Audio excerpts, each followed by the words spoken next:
বিজয়ের পর দিল্লির অভিজাতদেরকে এই জায়গাটিতে জড়ো করেন তৈমুর আর নিজেকে শাসক হিসেবে ঘোষণা করেন। তৈমুরলং সমরকন্দে জন্মগ্রহণ করেন আর তিনি ছিলেন তুর্ক মঙ্গল গোষ্ঠীর। সাহেব-ই কুরআন উপাধি নিলেও অনেক ইতিহাসবিদের মতে তৈমুর ইসলামী রীতি তেমন একটা অনুসরণ করেননি। তিনি আসলে একজন মঙ্গল।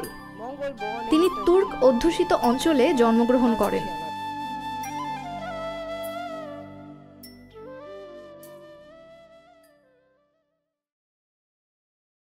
তুগলক সাম্রাজ্য ছিল দিল্লির সবচেয়ে দীর্ঘস্থায়ী সাম্রাজ্য, কিন্তু ফিরোজ শাহের মৃত্যুর পর ধীরে ধীরে এই সাম্রাজ্যের ক্ষমতা কমে আসতে শুরু করে এবং তৈমুরলংয়ের আক্রমণের পরে এর অবশিষ্ট শাসন সমাপ্ত হয়।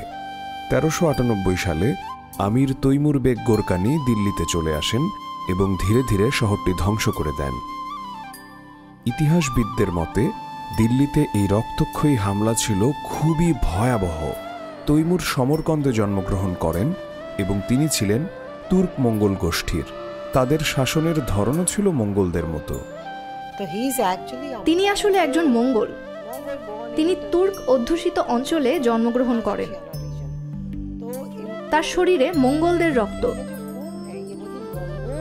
সাহেব-ই কুরআন উপাধি নিলেও তৈমুর ইসলামকে অনুসরণ করেননি।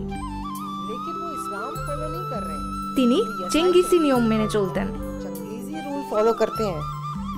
তুগলক আমলে আলাউদ্দিন খিলজির নির্মিত হজ খাসের এই এলাকা এবং ফিরোজ শাহ নির্মিত এই মাদ্রাসা তৈমুরের খুব পছন্দ হয়েছিল। কথিত আছে যে বিজয়ের পর দিল্লির অভিজাত বর্গ এখানে জড়ো হয়েছিলেন এবং তারপর শাসক হিসেবে তৈমুর ফরমান জারি করেছিলেন। দিল্লি বিজয়ের পর আমির তৈমুর বিজয় উদযাপনের জন্য এই জায়গাটিতে দিল্লির অভিজাত বর্গ ও তার সৈন্যবাহিনীকে জড়ো করেছিলেন। আর এই হজ খাসে এই হ্রদের পাশে যখন সবাই জড়ো হয়েছিল, আমির তৈমুর নিজেকে এই অঞ্চলের শাসক ঘোষণা করেন। দিল্লি সাম্রাজ্যে সেই সময়ে নির্মিত ইমারতগুলো তৈমুর খুব পছন্দ করতেন। এতটাই পছন্দ করতেন যে তিনি ইমারতগুলোর নকশা এবং বহু কারিগরকে সমরকন্দে নিয়ে গিয়েছিলেন। তৈমুর দিল্লির শাসন গ্রহণ করেন এবং ফিরোজ শাহ কোটলায় তার নামে একটি খুতবা পাঠ করা হয়। সেখানে তিনি জুমার নামাজ আদায় করেন। সেখানকার জামে মসজিদ দেখে এতটাই মুগ্ধ হয়েছিলেন যে তিনি ভবনের নকশা এবং দিল্লি থেকে শত শত কারিগরকে নিজের সাথে নিয়ে গিয়েছিলেন।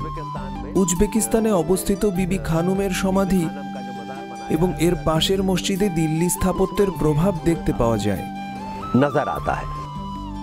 দিল্লি ত্যাগ করার আগে তৈমুর মুলতানের গভর্নর খিজির খানকে তার উত্তরাধিকারী নিযুক্ত করেন, কিন্তু তৈমুরের দিল্লি আক্রমণের ফলে শুরু হওয়া ধ্বংসযজ্ঞ ও বিদ্রোহ চলতেই থাকে। পরিস্থিতি নিয়ন্ত্রণের জন্য খিজির খান ১৪১৪ সালে দিল্লিতে আসেন এবং দিল্লি জয়ের পর তিনি সৈয়দ সাম্রাজ্য প্রতিষ্ঠা করেন। এই পরিবারটি নিজেদেরকে ইসলামের নবীর বংশধর বলে দাবি করে, তবে কিছু সমাধি নির্মাণ ছাড়া এই শাসনামলে বড় কোনো কাজ হয়নি। ৪০ থেকে ৪৫ বছরের মধ্যে ৩ জন বাদশাহ ক্ষমতায় আসেন। তারা বড় কোনো সংস্কার করেছেন এমনটা আমি দেখিনি। ৫০ বছর খুব দীর্ঘ কোনো সময়ও নয়। সৈয়দ বংশের দ্বিতীয় শাসক ছিলেন খিজির খানের পুত্র সৈয়দ মোবারক শাহ। সে সময় অভিজাত সম্প্রদায়ের ক্রমাগত বিদ্রোহের কারণে তার শাসনামল অস্থিতিশীল হয়ে পড়েছিল। ১৪১৪ সালে বিদ্রোহী অভিজাতদের একজন মোবারক শাহকে হত্যা করে। কোটলা মোবারকপুরে তার বিশাল সমাধির এখন আর যত্ন নেওয়া হয় না।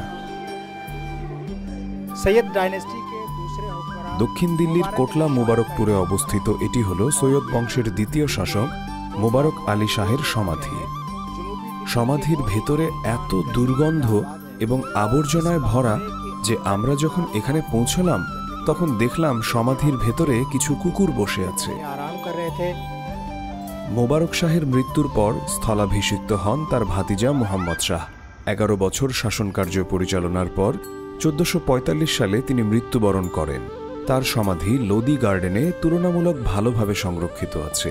এটি নির্মাণ করেন মোহাম্মদ শাহের পুত্র এবং সৈয়দ বংশের শেষ শাসক আলাউদ্দিন। এই সমাধিগুলি ছাড়া দিল্লিতে তার আর কোনো নিদর্শন নেই।